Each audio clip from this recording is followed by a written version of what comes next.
Hello everybody, this is Toys R Us and welcome to another edition of What's Happening Wednesday. This is another weekly roundup show I like to do in this channel, which gives me the perfect opportunity to do exactly that. Keep you guys updated with things that fang on in the world of Transformers, and I'll also let you know what's happening with this YouTube channel. Speaking of which, I should get finally the Fans Hobbies Armada Jetfire video up later. If not, of course, I've got Dramatic Capture Mainframe. I think I've got some of the rest of Legacy United Wave 3, and again a whole host of other third-party and blockies figures to do as well.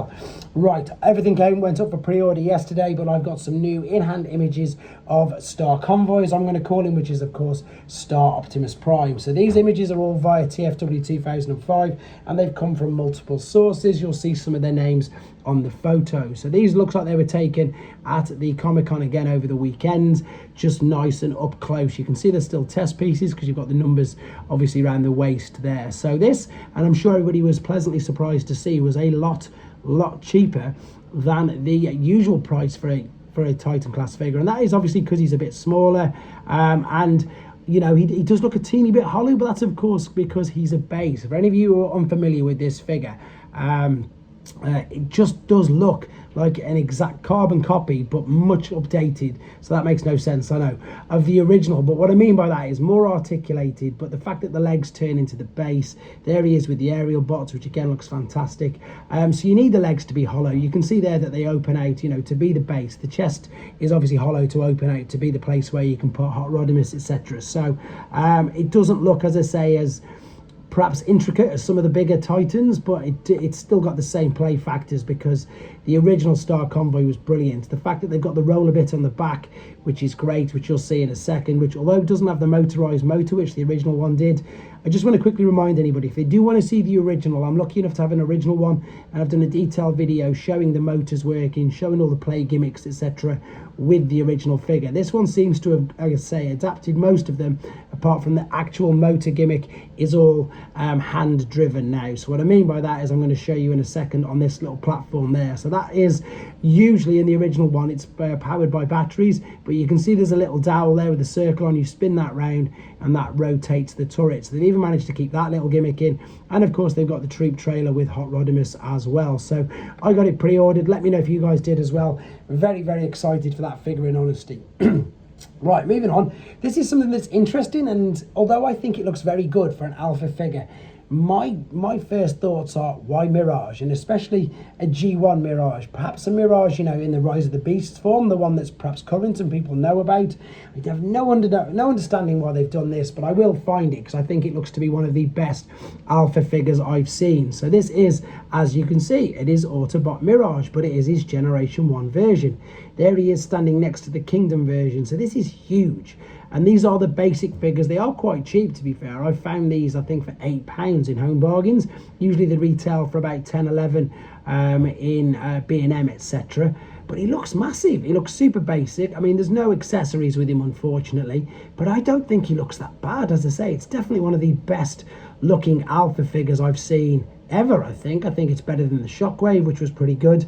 It's better than any of the Primes and the Soundwave. It looks really good, and as I say, I'm definitely going to have a look at purchasing this. So if anybody spots any of these in the UK, drop me a message in the comment and I will see if I can find one for myself. Once again, you get to see here, I suppose, just how basic he does look, but again, there you go. It is an alpha figure and I think it looks pretty good, to be honest.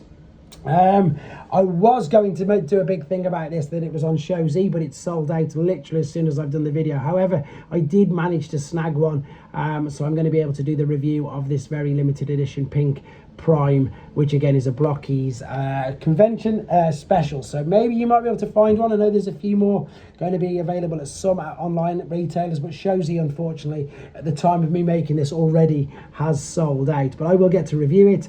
Talking of pre-orders, let's have a look at some of the official Takara Tomy images for the new Sunstreaker figure. So as well as everything else going up for pre-order, this guy's available to pre-order pretty much everywhere now. So any online store I found in the UK you can get him from, including independent stores, and of course, as I say, this is direct from Takara Tomy's pre-order page as well. He looks so good. The fact that he's got a Dinonaut driver is insane.